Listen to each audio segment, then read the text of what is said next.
Je ne sais pas s'il était calmé, toujours en train de faire...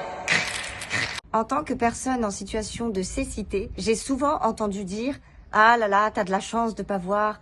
Oh là là, vraiment, le monde tel qu'il est, t'aimerais pas le voir, t'as vraiment beaucoup de chance. » Eh bien, laissez-moi vous raconter une petite histoire. Restez bien jusqu'au bout de la vidéo. Aimez, partagez. Dites-moi ce que vous en pensez en commentaire. Et vous verrez à l'issue de l'histoire si cette personne avait raison de le dire ou pas. Samedi soir, je vais donc bosser, comme d'habitude, au First Name.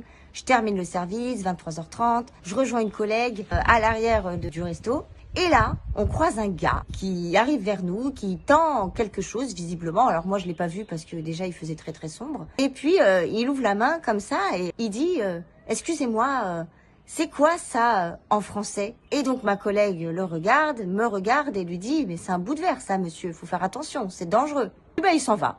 Bon, faut savoir que là, il n'y avait pas un chat dans la rue, aucun bruit réel, le bar d'en face n'était pas tant bruyant que ça. Et là, on entend vraiment des cric, cric, comme ça.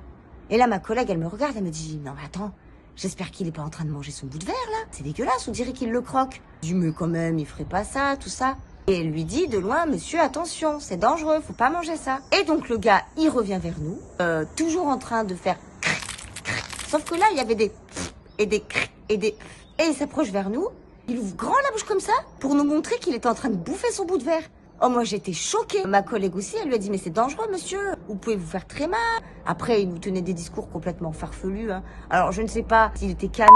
Il n'était pas bourré parce qu'il sentait vraiment pas l'alcool. Et moi, je peux vous dire que j'aime pas l'odeur de l'alcool, donc je la sens à des kilomètres à la ronde. Et on lui a dit qu'il fallait pas faire ça. Et moi, cette scène-là, en fait, elle m'a traumatisée. Tellement traumatisée, vraiment, que j'en ai été malade. J'ai mal au ventre. J'avais l'estomac tout retourné. Je suis rentrée chez moi, j'étais vraiment pas bien. D'habitude, je prends toujours une petite collation et tout. Je me regarde toujours un film. Là, j'arrivais même pas à savoir quel film ou quelle série je pouvais mettre. J'étais mal.